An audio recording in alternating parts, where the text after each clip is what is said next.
একটা ছেলে যদি প্রত্যেকটা মেয়েকে নিজের বোনের চোখে দেখতো তাহলে আজ ডক্টর মমিতার সাথে যে ঘটনাটা হয়েছে সেই ঘটনাটা হতো না। তো ছেলেরা এখনও সময় আছে, ভালো হয়ে যাও, কারণ তুমিও একদিন মেয়ের বাবা হবে। আমাদের স্বাধীন দেশে সবারই চলার অধিকার সমান। একটা ছেলেরও যেরকম চলার অধিকার আছে, তো কাছে একটা মেয়েরও ঠিক ততটুকু চলার অধিকার আছে।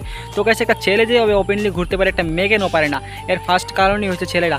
আজকে গাইস আমাদের সমাজের যদি প্রত্যেকটা ছেলের যদি গাইস নজর ভালো হতো, মানে তাদের প্রত্যেকটা মেয়েকে যদি রেসপেক্ট করতে জানতো, প্রত্যেকটা মেয়েকে নিজের বোনের চোখে দেখতো, তাহলে গাইস আজকে প্রত্যেকটা মেয়ে ওপেনলি ঘুরতে পারতো, সেফ থাকতো। তো গাইস আজকে আমাদের সমাজের কিছুগুলা মানে নোংরা ছেলেদের জন্য গাইস আমাদের দেশের মেয়েরা গাইস মানে সেফলি কোনো জায়গায় মানে যেতে পারে না। কলকাতা ডক্টর মমিতার ঘটনাটা শোনার পর কোনো মেয়ে যদি স্কুল কলেজ বা টিউশনে যায়, সেই মেয়েটা গাইস ঘুরে ফেরার আগ পর্যন্ত তার ফ্যামিলি বা তার মা বাবার মনে কি শান্তি পাবে? তোমরা কমেন্ট করে বলো, তার মা বাবার মনে কি শান্তি পাবে মেয়েটা ঘুরে ফেরার আগ পর্যন্ত? খালি কলকাতা বলেই না গাইস, আমাদের আসাম, নগাঁও, শিবসাগর আর বহুত জায়গায় মানে বিভিন্ন জায়গায় গাইস এরকম ঘটনা মানে হইতাছে। তো গাইস যারা যারা এই ঘটনার সাথে মানে জড়িত আছে তাদের সবাইকে মানে উচিত শাস্তি পাওয়ার উচিত গাইস। সবাইকে ধরে গাইস ফাঁসি দেওয়ার উচিত গাইস। আমার মতে কার মত তারা কমেন্ট করে, তো সবাইকে ফাঁসি দেওয়া উচিত গাইস।